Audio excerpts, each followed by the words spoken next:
Good morning बच्चों, एक बार फिर से संस्कृत क्लास में आपका स्वागत है। हमने हमारे 4 चैप्टर कंप्लीट कर लिए हैं, 1, 2, 3 एंड 4 और आई होप आपने कॉपीज़ में वर्क कंप्लीट कर लिया होगा। तो धीरे धीरे हम देखेंगे आगे क्या पढ़ना है हमें। तो आज हम एक कहानी पढ़ेंगे और कहानी के माध्यम से आप जानेंगे कि व्यक्ति का जो चरित्र है, वो जो चरित्र उसका निर्माण वो किस तरह से करता है। तो हमारा जो जीवन है, जब हम जन्म लेते हैं तो वहीं से शुरू हो जाता है कि आप आगे जाकर क्या बनने वाले हैं, और ये जो खूबियाँ आप में हैं वो बचपन से ही होती हैं। तो जो बचपन है वो जीवन का एक बीज होता है। जिस प्रकार से एक अच्छी क्वालिटी का बीज होगा तो पेड़ भी उतना ही अच्छा बनेगा या तैयार होगा। उसी प्रकार से जो बचपन होता है हमारा, वो निर्धारित करता है कि आगे का जीवन हमारा कैसे होने वाला है, या कैसा आपका आगे का जीवन है और आप कैसे उसको जिएंगे, आप अच्छे काम करेंगे कि बुरे काम करेंगे। तो आज जो कहानी मैं आपको पढ़ाऊंगी संस्कृत में, ये एक ऐसे व्यक्ति की कहानी है जिनका जो जीवन है पूरा ही उनका हमारे लिए प्रेरणादायी है। तो आज हम पढ़ेंगे गौतम बुद्ध के बारे में और उनके बचपन के बारे में हम जानेंगे कि बचपन में वो किस तरह के मतलब बच्चे थे या उनमें क्या खूबियाँ थी।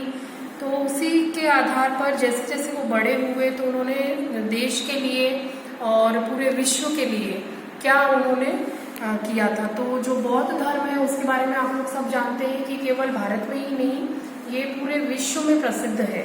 और उनके जो बौद्ध धर्म में उन्होंने जो धर्म के लिए नियम बताए हैं कि वास्तव में धर्म क्या है, तो हमें ये जानना चाहिए कि जो ये व्यक्ति है उनका बचपन कैसा रहा होगा। क्योंकि आप छोटे हैं तो आपको ये मालूम होना चाहिए कि हम जो अभी हमारा जो ये समय निकल रहा है बचपन का, वो हम किस तरीके से बिताएं।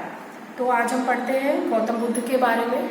तो गौतम बुद्ध के जो बचपन का नाम था वो था सिद्धार्थ। तो आज हम देखते हैं इस कहानी में क्या होता है। तो अनुवाद से मैं शुरू करूंगी और हम शुरू करेंगे पेज नंबर 27 से।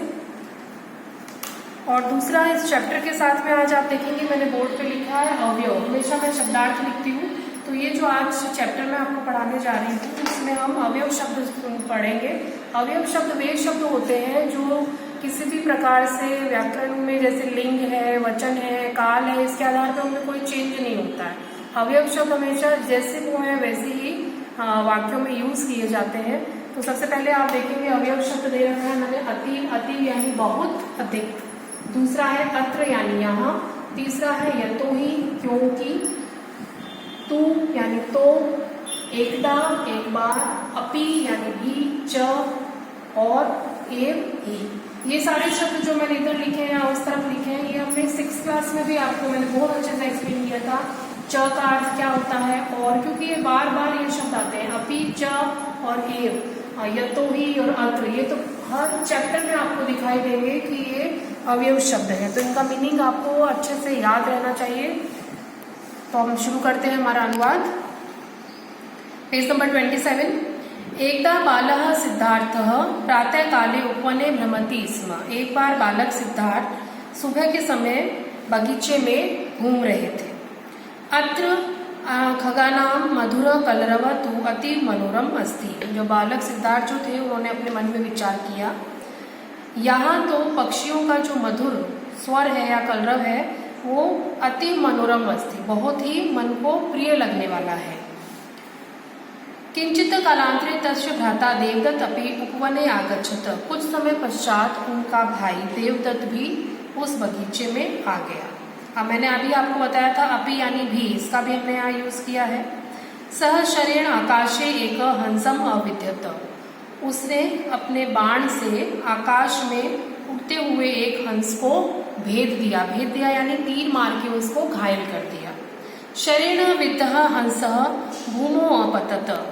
बाण से विधा हुआ यानी बाण से घायल हुआ तीर से घायल हुआ हंस भूमि पर आकर गिर गया। अब जब वो भूमि पर गिर गया तो जो सिद्धार्थ थे उन्होंने उसे सबसे पहले देखा। तो अब सिद्धार्थ ने क्या किया, हम आगे देखते हैं। अहो एषः हंस तो अतीव आहत अस्ति। अरे यह हंस तो बहुत ही घायल हो चुका है। अहम अस्य परिचर्या करोमि। मैं इसकी सेवा करता हूँ। हंस एष हंस मम अस्ति यतो ही अहम हंस अस्य घातक अस्मि। अब जैसे ही सिद्धार्थ ने उसे उठाया और उनकी सेवा करनी शुरू की तो उनके भाई जो देवदत्त थे वो वहां पर पहुंच गए और उन्होंने क्या कहा, एष हंस मम अस्ति, ये हंस तो मेरा है, यतो ही क्योंकि अहम अस्य घातक अस्मि, क्योंकि मैं इसको मारने वाला हूं। इससे पहले मैं एक बार और बता दूं आपको, चैप्टर का अर्थ मैंने आपको अभी नहीं बताया है। रक्षक भक्षकार्थ श्रेष्ठ, रक्षक यानी रक्षा करने वाला और भक्षक यानी मारने वाला। रक्षा करने वाला मारने वाले से अधिक श्रेष्ठ यानी अच्छा होता है।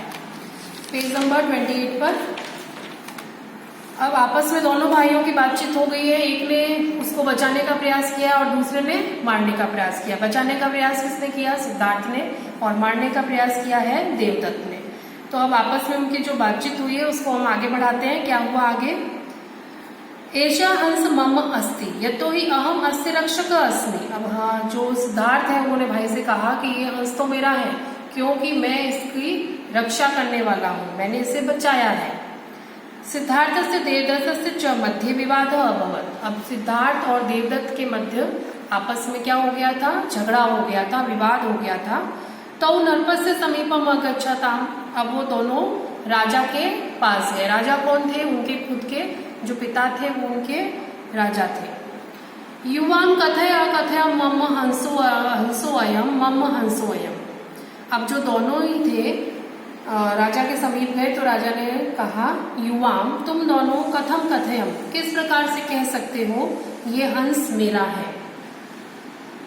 अब जो देवदत्त जो थे उन्होंने कहा, अहम राजन अहम स्वरेण हंसम अविद्यत अंत हंसे मम अधिकारम अस्ति, कि हे राजन मैंने अपने बाण से इस हंस को मार दिया है, इसलिए हंस पर मेरा यह अधिकार है।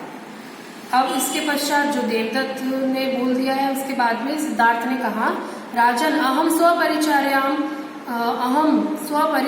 अहम अस्य हंसस्य प्राण रक्षाम अवकरम, कि हे राजन मैंने अपनी सेवा से इस हंस की प्राणों की रक्षा करी, अतः हंसे मम अधिकारम अस्ति, इसलिए हंस पर मेरा अधिकार है। नरपत सर्व वार्ता श्रुता निर्णय अकरोत्, राजा ने सारी बातें सुनी और फिर उसके पश्चात निर्णय किया। तो आपको मालूम होना चाहिए कि क्या निर्णय हुआ होगा। तो कहानी के जो विषय है उसी के आधार पर जो निर्णय है वो भी सामने आया। एष हंस तो सिद्धार्थ से एवं, ये जो हंस है राजा ने कहा ये सिद्धार्थ का है। यतो ही क्योंकि सह अस्य रक्षक अस्ति, क्योंकि वो इसका रक्षक है, रक्षा करने वाला है। उक्त च, क्योंकि ये कहा गया है शास्त्रों में, रक्षक भक्षकात् श्रेष्ठ, क्योंकि जो रक्षक है वो भक्षक यानी मारने वाले से श्रेष्ठ होता है। इस प्रकार जो हंस था वो किसको मिल गया, सिद्धार्थ को। तो आज के लिए केवल इतना ही, हम मिलेंगे मेरे नेक्स्ट वीडियो में। बाय।